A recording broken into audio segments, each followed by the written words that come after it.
Being healthy in any sport is essential, and Trevor Stewart knows that all too well because, Trevor, tough year for you last year. You ended up missing 4 races, but you've really shown when you're healthy, you got the speed. How are you feeling, and what's your outlook this season? Yeah, 2023 was a doozy for me, for sure, really rough year, injuries,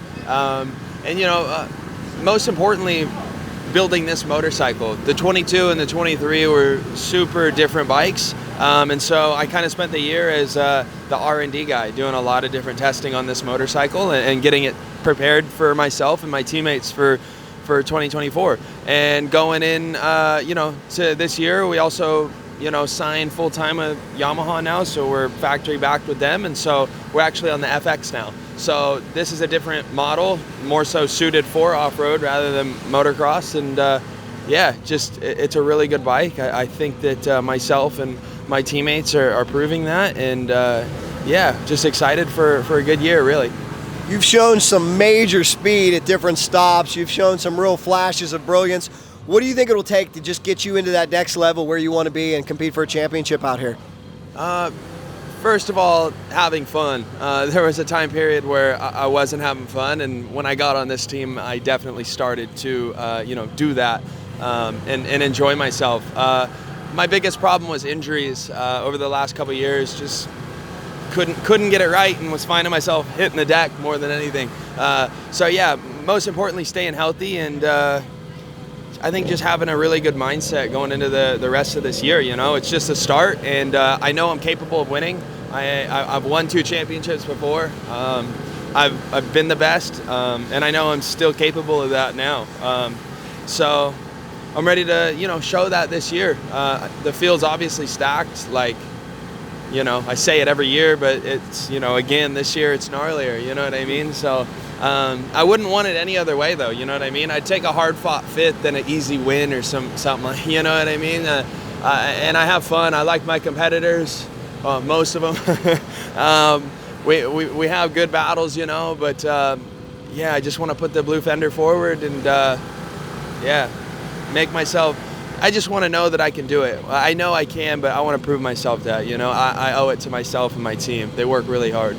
Well, there's a lot of people that believe in him. He's healthy. Keep an eye on him because he is fast. He is Trevor Stewart out of Purvines Racing Yamaha. A team to watch out here in NGPC is no doubt the Alvarez brothers, JP and Tristan. Good to see you guys. I got to start with the big story right away. Big brother, maybe I'll ask you about this one. What do you think about little bro stepping up to 250s on a 150? Is that what I'm hearing?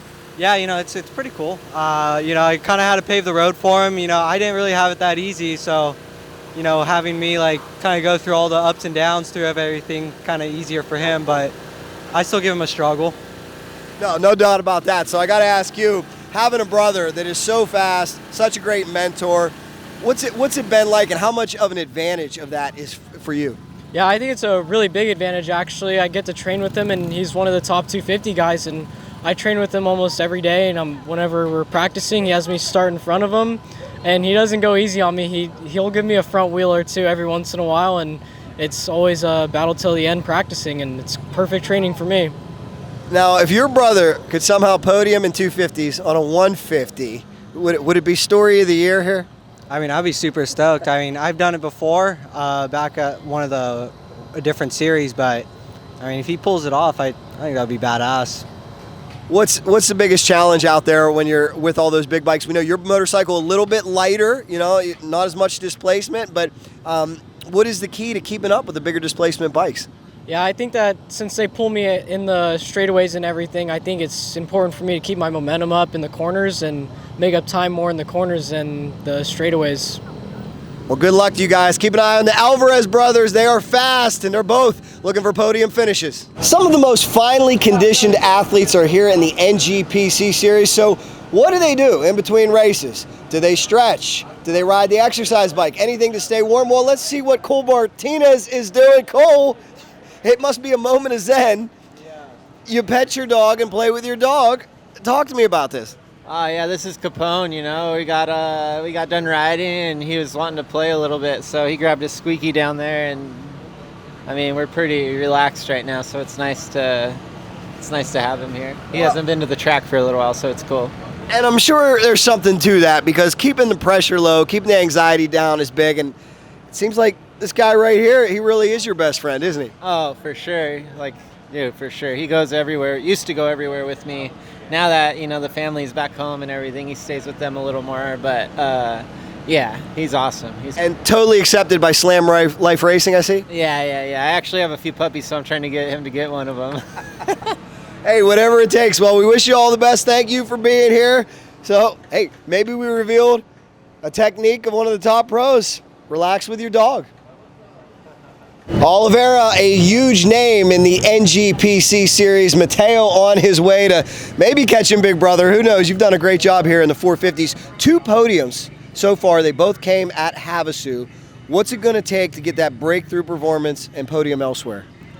Just a good start, just like I did in that practice right there. I ripped a good start, and then just finding some comfort on these fast tracks and a little bit more strength, which I've been working hard with my chair, Jared Becker, and just staying at it, staying in the fight, getting a good start and not wavering back by these top guys because they're no joke and they push and fight for it. So just staying in the fight and digging and clawing for everything she's got out there. What was the biggest learning curve going from a 250 to a 450? You're not racing against boys anymore. You're racing against men. They got food to put on the table. They don't got mom and dad, supporting them. It's racing against men, and they want this, and they've been experienced, So I may have underestimated that a little bit of just how much grit and fight they have. So just racing against men, not little boys anymore. How much has your brother helped push you along and give you the advice you need?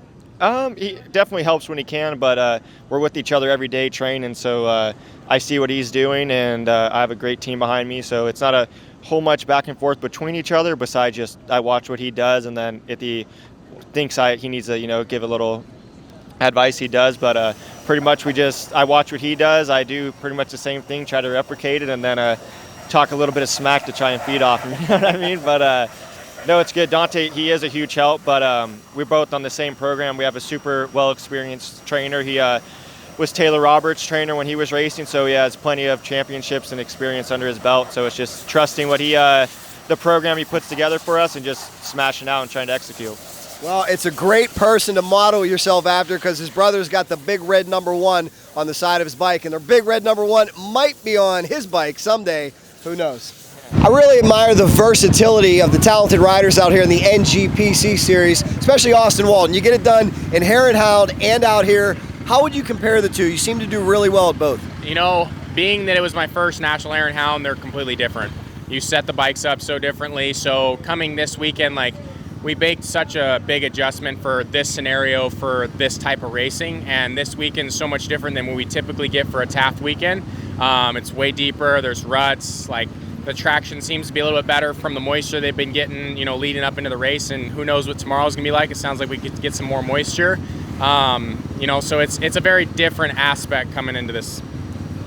What have you been doing over the off season to close that gap? I know you're so close to where you want to be. What did you concentrate your efforts on this winter? We've been really focusing on getting on the bike a lot more and just focusing on the riding routine. I wasn't spending enough time standing over the front end of the bike. When you're on those pegs and weighting those pegs, it makes a big difference. And I think a lot of people have seen the transition in the sport of standing and then going to sitting, but keeping both feet on the pegs. There's a lot of aspects that help there. So, focusing on keeping the feet on instead of taking that foot off in the turns. You see a Ken Roxon and a lot of these guys starting to change that. And that seems to benefit us in this off-road side of things, because if you don't put your foot out and you have it on the peg, creates that, planes the weight down below. Excellent. Well, clearly he put the work in over the off season, and he's looking for that breakout season. He may just get it. Good luck to this team. That learning curve can be steep, it can be fast, but Colton Eck is learning very quickly. First year on a Kawasaki. In fact, you're telling me you've only had this bike for a month, and you're just adapting right to it. Tell me what that transition has been like. Yeah, got on the bike middle of December, so not a whole lot of time, just over a month. And man, the bikes are great. Bob from Precision Concepts has been working with me night and day. I've barely rode this bike without him being there tuning on the suspension, so it's been awesome to have him. And the bike's great. I mean, it's relatively stock. We got suspension and a pipe on this thing, and an IMS gas tank, and we're going racing. You're one of the lone Kawasaki's out here, and we appreciate Kawasaki so much because they stepped up huge. They're paying so much contingency this year. How fulfilling is that for you that you got a chance to really cash in on some big bucks here? Yeah, it's awesome. I got a little bit of support from Kawasaki this year, and then their contingency is unreal. Like, it makes me takes a big weight off my back. I can actually pay the bills and go racing at the same time. So it's awesome.